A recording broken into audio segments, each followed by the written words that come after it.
Welcome back to my channel. അപ്പോൾ നമ്മൾ ഇന്നത്തെ പരിപാടി എന്താ വെച്ചാൽ കൊറിയൻ നൂഡിൽസ് ആണ്. അതുകൊണ്ട് നമുക്ക് നേരെ ഉണ്ടാക്കാൻ പോവാം. അപ്പോൾ ഗൈസ് നമ്മളുടെ ഇതാണ് നമ്മൾ കൊറിയൻ നൂഡിൽസ്. അപ്പം നമുക്ക് ഇത് നേരെ ചൂടുവെള്ളത്തിലേക്ക് ഇടാം. അപ്പോൾ ഗൈസ് നമ്മൾ ഇതിനകത്ത് 3 ഗ്ലാസ് വെള്ളമാണ് ഒഴിച്ചത്. എന്നിട്ട് ഇത് നമുക്ക് ഇനി ജസ്റ്റ് ചൂടായതിന് ശേഷം നമ്മളിതാ ഈ കൊറിയൻ നൂഡിൽസ് അതിൻ്റെ അകത്തേക്ക് ഇടാം. അപ്പോൾ ഗൈസ് നമ്മളെ ചൂടുവെള്ളം ഇതാ നന്നായി തിളച്ച് കിട്ടിയിട്ടുണ്ട്. നമുക്ക് അതിൻ്റെ അകത്തേക്ക് നമ്മളെ മാഗി ഇടാം. മാഗി എന്നിട്ട് ശേഷം നമുക്ക് നമ്മളുടെ ഒരു പൗഡർ ഉണ്ട്, ആ വെജി പൗഡർ, നമുക്കതിടാം. ഇതാണ് ഗൈസ് നമ്മളെ വെജി പൗഡർ.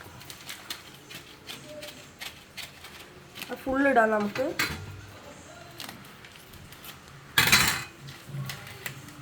നിറച്ചു വിട്ടു ഗൈസ്.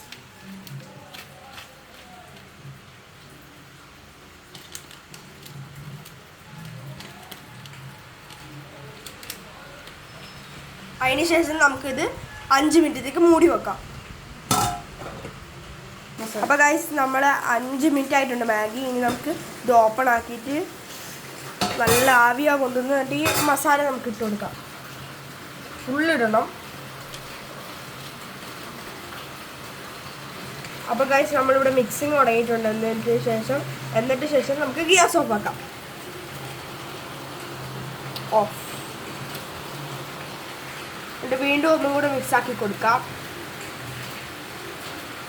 അപ്പോൾ ഗൈസ് നമ്മളുടെ ഇവിടെ ആ കൊറിയൻ നൂഡിൽസ് റെഡി ആയിട്ടുണ്ട്. ഇനി നമുക്ക് ടേസ്റ്റ് ചെയ്യാം. അപ്പോൾ ഗൈസ് ഇതോടെ നമ്മളുടെ ഇതിവിടെ റെഡി ആയിട്ടുണ്ട്. നല്ല ചൂടാണ്. നമുക്ക് ഇന്ന് ടേസ്റ്റ് ചെയ്ത് നോക്കാം. ഭയങ്കര ചൂടാണ് ഗൈസ്.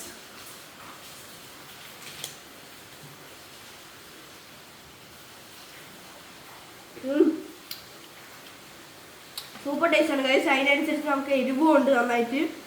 അതുകൊണ്ട് മസ്റ്റ് ഇത് എല്ലാവർക്കും മേടിക്കാൻ കിട്ടും. Must try.